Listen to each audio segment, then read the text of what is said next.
नमस्कार दोस्तों, आपका हमारे चैनल में स्वागत है। आज से हम लोग फिटर टर्नर मशीनिस्ट के लिए जो है थ्योरी क्लास देखेंगे। यह क्लास जो है किसी भी एग्ज़ाम की आप तैयारी कर रहे हैं, जब तक आपका जो है थ्योरी कंप्लीट नहीं रहता है तो आप कितने भी जो है एमसीक्यू करिए, एग्ज़ाम में थोड़ा भी हट के क्वेश्चन पूछता है तो लोग जो है नहीं कर पाते हैं। तो सुबह क्लास जो है ये एमसीक्यू की चल रही है, तो थ्योरी प्लस एमसीक्यू दोनों देखिए। आप किसी भी एग्ज़ाम की तैयारी कर रहे हैं वहाँ जो है आपको फ़ायदा मिलेगा। तो चलिए स्टार्ट करते हैं। सबसे पहले जो है चैप्टर इसमें जो है आज हम लोग देखेंगे स्टील रूल देखेंगे। इसके परिचय में देखते हैं। तो स्टील रूल जो है एक प्रत्यक्ष मापी टूल है जिसका उपयोग वर्कशॉप में जो है किसी जाप की लंबाई हो गया, चौड़ाई हो गया, गहराई हो गया, मोटाई चेक करने के लिए किया जाता है। इसका जो है अल्पत मान कितना होता है तो 0.5 हो जाएगा। यह जो है किसका बना होता है तो यह स्टेनलेस स्टील या स्प्रिंग स्टील का बना होता है। यह सामान्यतः जो है 150, 300 और 600 मिलीमीटर की लंबाई में जो है बाज़ार में आप लोग को उपलब्ध मिल जाएगा। इसकी विशेषता हम देख लेते हैं। यह जो है किस धातु का बना होता है तो यह स्टेनलेस स्टील का बना होता है, या स्प्रिंग स्टील का बना होता है, या तो फिर हाई कार्बन स्टील का बना होता है। एग्जाम में जो है कोई भी एक विकल्प दे सकता है तो उसको आप सही कर सकते हैं। इसकी एक्यूरेसी जो होती है तो 0.5 मिलीमीटर होता है। अगर इंच में पूछे तो 1/64 इंच हो जाता है। सही माप के लिए जो है एकदम लंबवत इसको रखना चाहिए ताकि इसमें जो है त्रुटि यानी एरर ना हो। जंग से बचाने और रोशनी के परावर्तन को जो है कम करने के लिए जो इसमें साटन क्रोम फिनिश जो है किया जाता है यानी दी जाती है। इसके प्रकार में जो है कुछ प्रमुख प्रकार दिए गए हैं। जैसे स्टैंडर्ड स्टील रूल क्या होता है तो सामान्य कार्य के लिए जो है इसका प्रयोग किया जाता है, स्टैंडर्ड स्टील रूल हो गया। वहीं फ्लेक्सिबल स्टील रूल क्या होता है, स्प्रिंग स्टील का बना पतला और लचीला रूल जो थोड़ी बहुत गोलाई या वक्र सतहों के पास जो है काम आ सकता है। हुक रूल जो दिया गया है जिसके एक सिरे पे जो है हुक लगा होता है जिससे किसी जाप के कोर या होल के अंदर से सही माप लेने के लिए जो है इसका प्रयोग किया जाता है। सिंक रूल दिया गया है। सिंक रूल का प्रयोग जो है पैटर्न मेकर के द्वारा के लिए थोड़ा बड़ा या धातु के ठंडा होने पर जो है होने वाली सिकुड़न को ध्यान में रखकर जो है इसको बनाया जाता है। तो यह डायरेक्ट पूछता है सिंक रूल जो है प्रयोग कौन करता है तो पैटर्न मेकर हो जाएंगे। वही नैरो रूल पूछता है इसका प्रयोग कहाँ किया जाता है तो यह संकीर्ण स्थान हो गया, ग्रुप्स और खांचों की माप के लिए इसकी चौड़ाई जो है कम होती है तो डायरेक्ट पूछ सकता है इसका प्रयोग कहाँ किया जा सकता है तो संकीर्ण स्थानों के लिए किया जा सकता है। ग्रुप्स या खांचों की माप के लिए जो है किया जा सकता है यानी कम स्थानों की चौड़ाई के लिए इसका प्रयोग किया जाता है। अब जो है अगला चैप्टर देखते हैं। अब जो है डिवाइडर से संबंध जो है देखते हैं इसके टॉपिक्स को। दिया गया डिवाइडर जो है एक महत्वपूर्ण मार्किंग और चेकिंग टूल है जिसका उपयोग जो है वर्कशॉप में किसी जाप पर जो है गोला या चाप लगाने या दूरियों को ट्रांसफ़र करने के लिए किया जाता है। इसका आकार दिखने में जो है ज्यामिति बॉक्स के कंपास के जैसा होता है, लेकिन इसकी दोनों पैर जो है नुकीले और धातु के बने होते हैं। अब इसका जो है मुख्य बनावट और धातु देख लेते हैं। इसका मटेरियल जो हो जाएगा डिवाइडर जो है आमतौर पर जो है हाई कार्बन स्टील का, यह जो है माइल्ड स्टील का जो है बनाया जाता है। इसके पॉइंट जो होते हैं तो दोनों पैरे के नुकीले सिरे को जो है घिसने से बचाने के लिए जो इसको केयर्स हार्ड या टेम्पर्ड किया जाता है। इसका साइज जो लिया जाता है तो इसका साइज जो है उसके पिवट यानी रिबिट के केंद्र से जो है लेकर नुकीले पॉइंट तक सीधी दूरी से जो है लिया जाता है। आमतौर पर जो है बाज़ार में आपको 100 मिलीमीटर, 150 मिलीमीटर और 200 मिलीमीटर की लंबाई में जो है उपलब्ध हैं। डिवाइडर के प्रकार में जो है यह मुख्यतः दो प्रकार का होता है। पहला जो हो जाएगा फर्म जॉइंट कैलीपर। इसके दोनों पैर जो है एक साधारण रिबिट या वाशर की मदद से जो है जुड़े होते हैं। इसे खोलने या बंद करने के लिए जो है हाथों से जो है इसको दबाना पड़ता है। लगातार उपयोग से जो है इसका जोड़ ढीला हो जाता है, जिससे इससे शुद्धता जो है कम हो जाती है। अगला प्रकार में देखते हैं, इसमें स्प्रिंग जॉइंट का डिवाइडर है।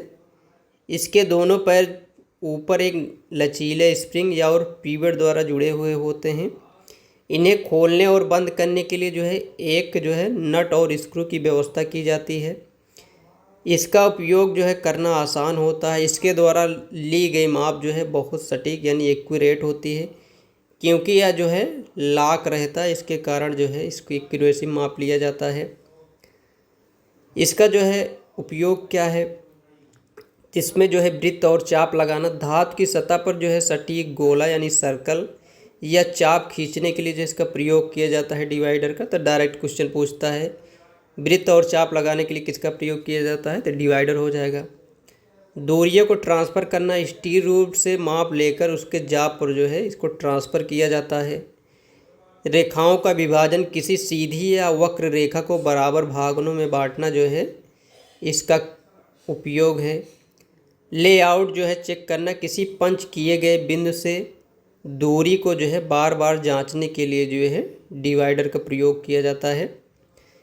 इसमें जो है सावधानियां क्या बरतना चाहिए, तो इसमें डिवाइडर के पॉइंट जो है हमेशा जो है तेज और नुकीले होना चाहिए। कभी भी इसका उपयोग जो है कठोर सतह या स्क्रैपर या पंच की तरह जो है नहीं करना चाहिए। स्प्रिंग जॉइंट डिवाइडर के थ्रेड पर जो है नियमित रूप से जो है तेल और ग्रीस लगाना चाहिए। काम खत्म होने के बाद इसे साफ करके टूल बॉक्स में रखना चाहिए, ताकि जो है यह जंग लग ना सके।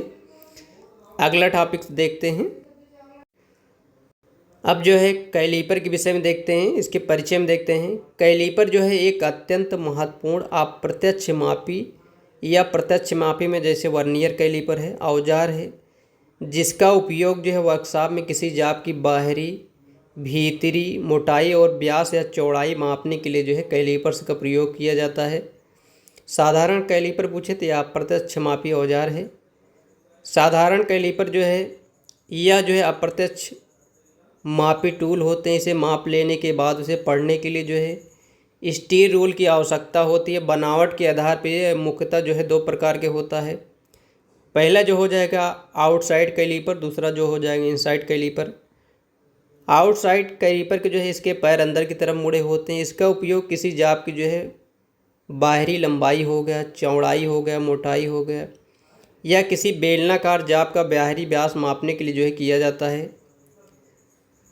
इनसाइड कैलीपर देखते हैं, इसका कार्य जो हो जाएगा, इसके पैर जो है बाहर की तरफ मुड़े होते हैं। इसका उपयोग किसी खोखले जाप या अंदरूनी व्यास का जो है स्लॉट की चौड़ाई या खांचे मापने के लिए जो है किया जाता है। अब जोड़ों के आधार पर जो है इसका वर्गीकरण देख लेते हैं। तो जोड़ों के आधार पर यह जो है साधारण कैलीपर दो प्रकार के होते हैं। एक फर्म जॉइंट कैलीपर हो जाएगा, दूसरा जो है स्प्रिंग जॉइंट कैलीपर हो जाएगा।